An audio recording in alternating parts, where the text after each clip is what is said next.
Boker Tov, today's Daf Yomi is Kesubos Daf Mem Dalek, Kesubos 44. We're going to go to the top of 44a, where the Gemara repeats a statement of Rav Huna that the Gemara had says, Amar Mar, we had the statement of Rav Huna had said that if she has taken out two ksubos, meaning to say the husband gave her one ksuba, then he gave her a second ksuba. And she produces both. One, but they have two different dates on it. One is prior to the later one. So one ksuba is the standard ksuba of 200 zuz, and the other ksuba has an amount in it that the husband promises her, which is extra amount of money.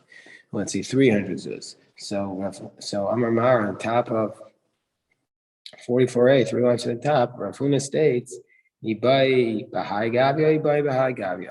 that if she wants, she could collect from whichever one she wants. Each one has an advantage. And the one that has 300 zuz has an advantage. Obviously, it has more money in it. But the other one has an advantage also, that it has an earlier date. And the earlier date means there's an earlier lien on his property. So it might be easier to collect it. So therefore, Rav Huna says she could collect from whichever one she wants. She can't use both. She can't claim both. Meaning the understanding is that it's that it's either the second one or the first one. So the Gemara says, well, maybe, but if she wants it, she could collect from either one. So the Gemara says, well, maybe this statement of Rav Huna, let's say this statement of Rav Huna is actually in conflict with a statement of Rav Nachman. The Amar Rav Nachman taught Shnei Shtaros. Let's say a person has two contracts on, let's say, a sale or a gift of a piece of property. Same idea as with the Ksuba, that the two documents, they come out with two different dates on it.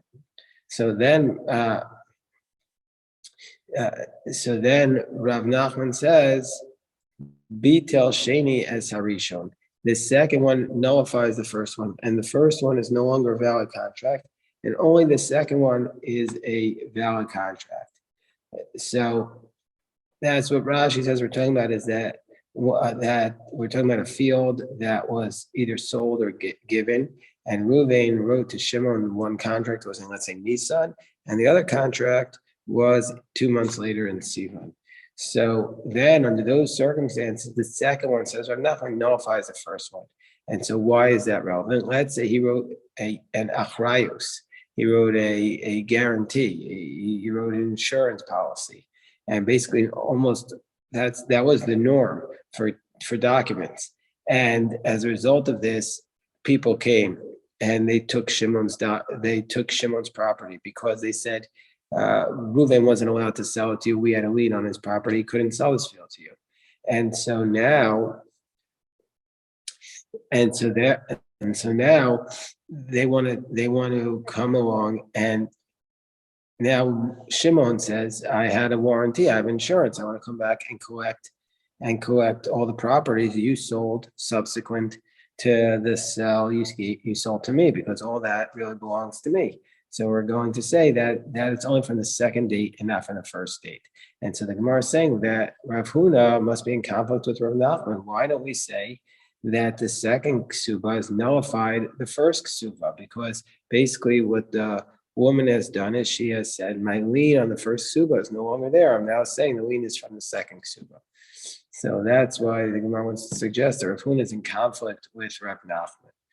So the Gemara says, no, Rav Nachman's talking about a specific case. Where does Rav Nachman say that the second one nullifies the first one? Not where they're the exact same contract, just one has a later date than the first one. So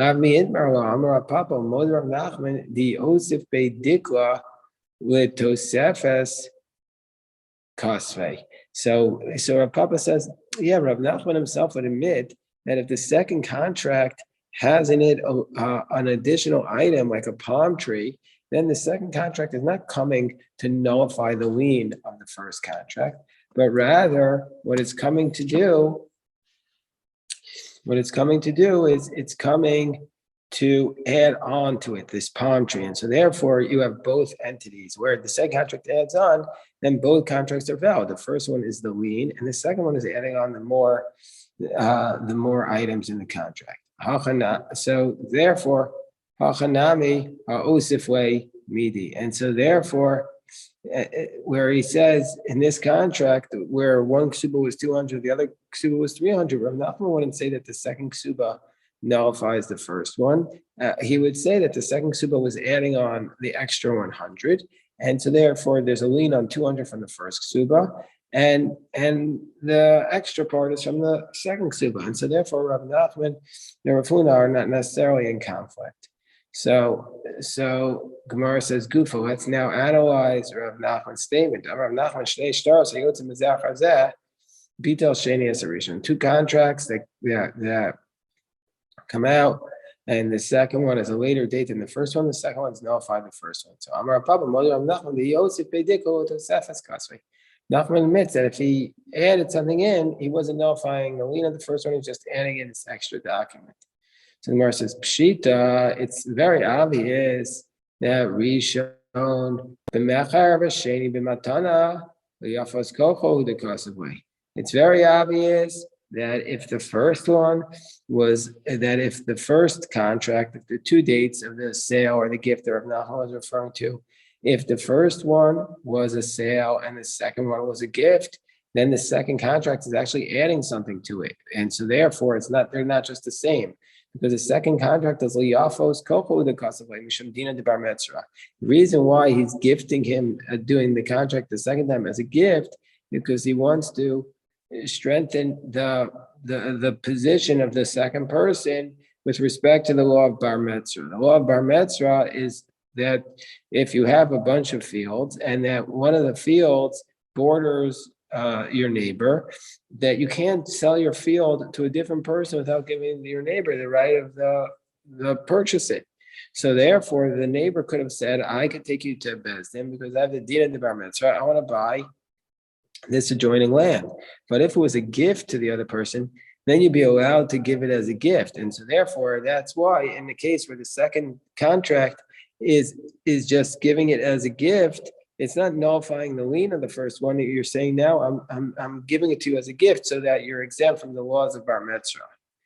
V'kol shekain rishon b'matana v'sheni b'mechar. And for sure, if the first one was a gift and the second one was a sale, now for sure the second one is strengthening the contract. Why is the second one strengthening the contract there? Because the reason why the second one is strengthening the contract there is because we're going to say that if the first one was a gift and it doesn't say the amount that's in it, and the second one is a sale, when the second contract puts the amount in, then if the land was seized by other people who said, look, we have a right to that property, we had a lien on it, well, now the person who bought it has the exact amount that he could go and make a claim against the first person. Because we're saying that if he comes to the court, Rashi says if somebody comes, a creditor comes and seizes the land, in the second contract, the seller has accepted a responsibility, insurance, and he can go collect from him the money that's written in this contract. So he has the second one there is much stronger. But if a case where both of their sale or both are a gift, then bitel sheni es harishon. Then we're going to say that the second contract indeed nullifies the first contract, and therefore the lien does not go back all the way to the first contract. So the Gemara says, well, my time, or what's the reasoning why the second one nullifies the first one? So the Gemara suggests a few possibilities. Raf from Omar. Amar Oduya Odue, because maybe in the second contract they're saying we're admitting to you that the first one was a forgery, and so therefore we're doing it again, and so therefore it's from this date. Ravacha Amar Amar Achule Achel Shibude. Ravacha says no, maybe he's saying with the second contract the person who's getting the contract is saying I was waiving my rights to the lien from the first contract, or So what's the difference between Rav Acha and Rav Ram? My benayu, ika benayu, arui sahade. Do we say that these witnesses on the first contract were completely false, and so therefore we need to publicize that they're disqualified witnesses? So according to Rav Ram, the witnesses on the first contract are disqualified. According to Rav Acha, they're still kosher. Or alternatively, l'shalume pere, you have to pay back all the produce in between if he has to pay it, who owns the fruit in between the two contracts? According to Rav Ram, it was owned by the original owner because the first document was false. Whereas according to Rav Acha says it's owned by the person who bought it or is given it as a gift. Whereas, and what's the third case? Lataska, who pays the real estate taxes in between? According to Rav Ram, the first owner still owned it then. And according to Rav Acha, the person who bought it, he owned it at that point to pay the real estate taxes. But what about a case where one person produced a ksuva? And so we're going to say, when does the ksuva get collected? Is there lien on the property going back to the eris, into the betrothal where it's not written? Or is it going to the nisuin where it's first written down? So going back to that question, so the Gemara says, so you could collect the standard ksuba amount. There's a lien on the whole property from the betrothal because that's where everybody agrees that's the baseline ksuba of mana masayim, and so therefore it goes back to the betrothal. Whereas Tosefes, the additional add-ons, that's from the nisuin. This is like Rav Huna, whereas Chacham say no, that everything is collected only from the nisuin, and that she has waived the rights to the lien from the erisin by virtue of the fact that she has accepted a ksuba at the nisuin. And the halacha is that both the standard ksuba and the tosefes, the lien on them will only be from the nisuin. Then once she gets a ksuba at the nisuin, says the Mishnah, Hagiores Sheniskaira. So we're going to introduce now to the laws of what's called Motzi Shemra. So what are the background laws to the laws of the Motzi Shemra? So let's say you have a Nara, an adolescent girl who is a virgin, who is betrayed, and then she commits. So we have a Nara, adolescent, virgin, betrothed, who's then Zinta. She then commits adultery. So the Torah tells us that she gets put to death through stoning, as it states in Devarim chapter 22, verses 23-24. It says, if you have a nara b'sula,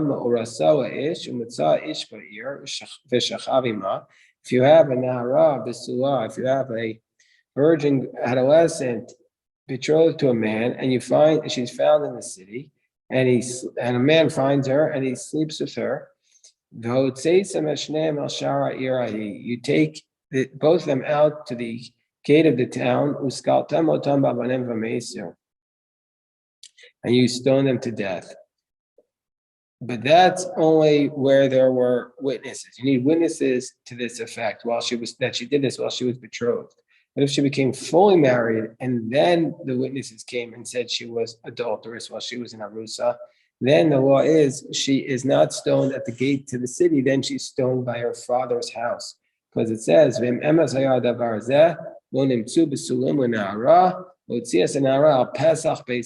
there she's stoned at the entrance to the house.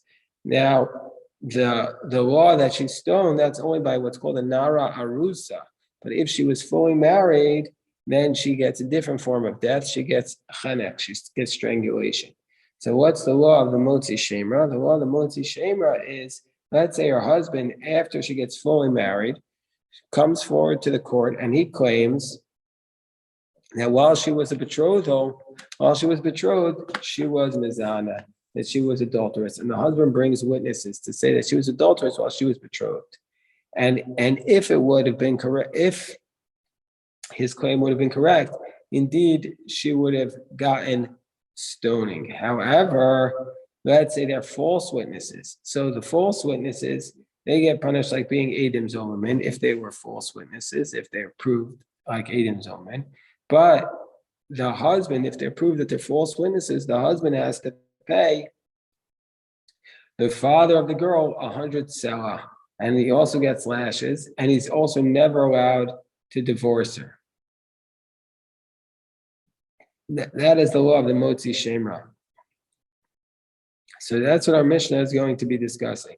So Hagiores, back to our Mishnah, Hagiores, this convert, Shiniskaira Bita Ima, that her daughter converts with her, Vizinta, and now she's adulterous, meaning to say the girl who converted, she's adulterous while she was in the Erusin state. Harezu Bechemek. She's going to get strangulation. She doesn't get stoning. Even if she converted under the age of 3, so she was a virgin when she converted. It's not a din in knowing that she's not a virgin. It's a din in knowing that she was not the term Yisrael. It says in the verse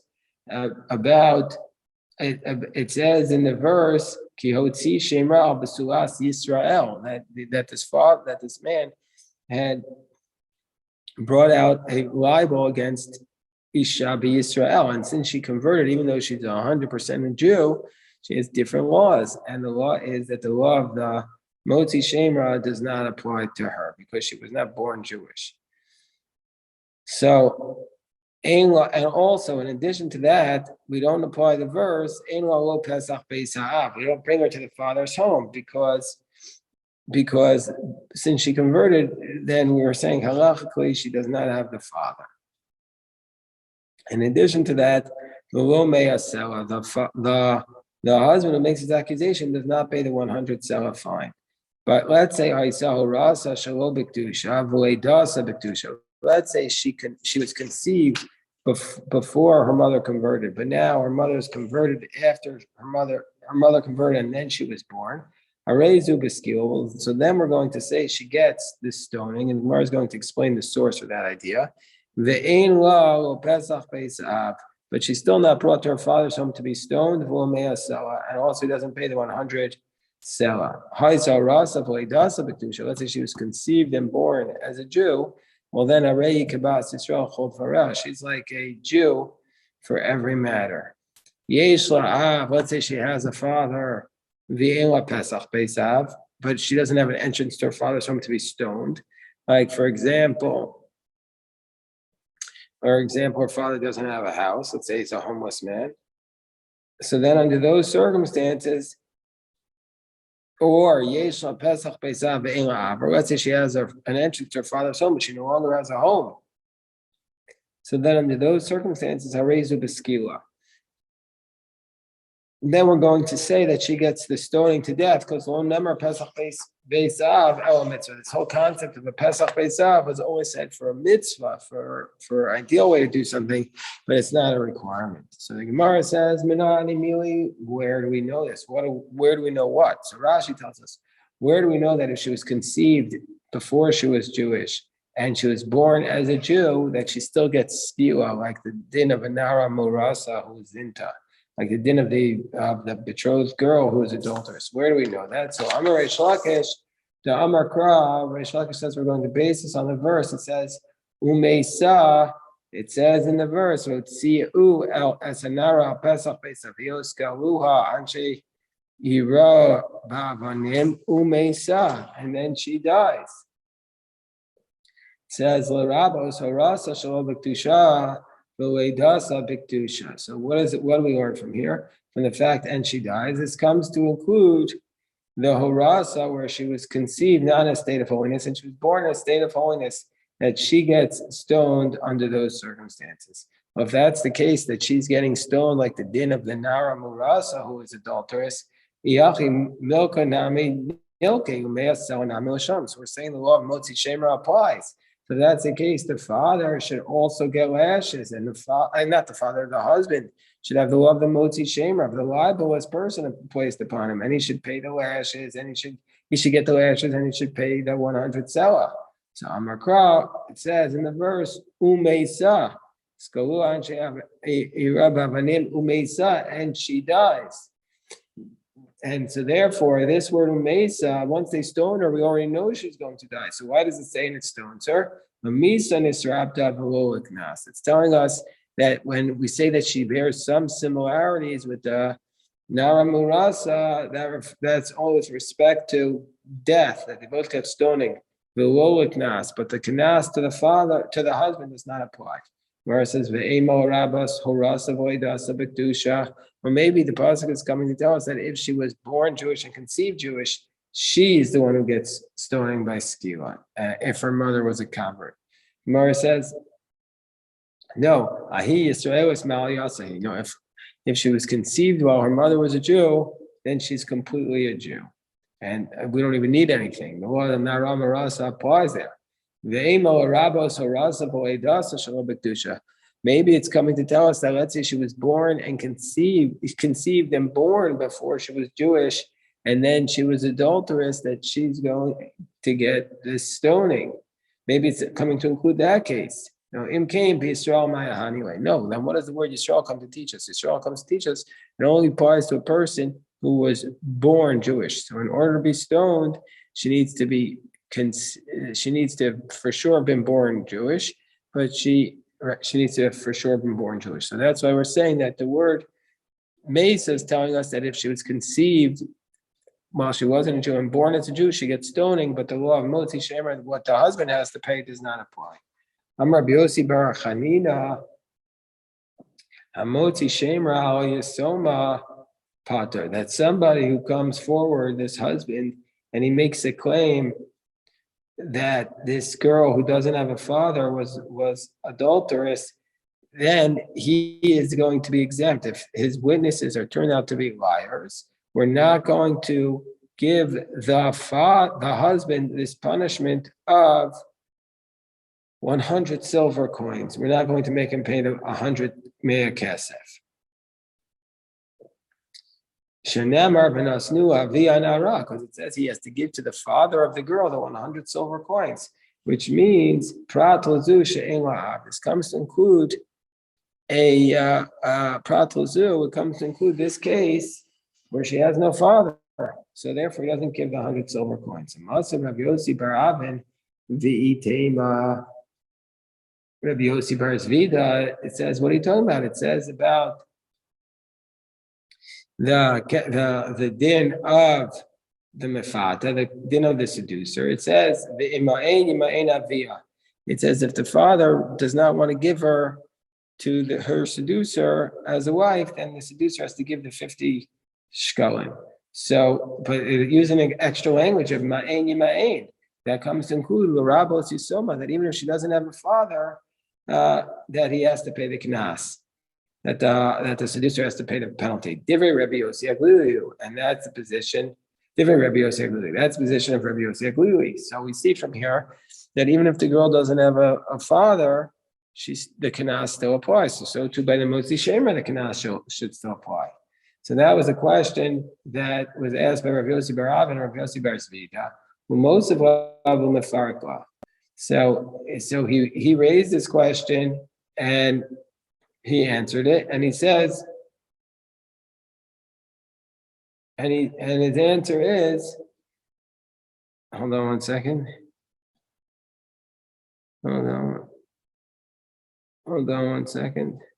So he answers it as follows. He says, this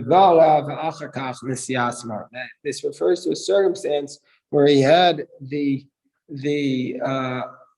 seduction of her, and only then did she become an orphan.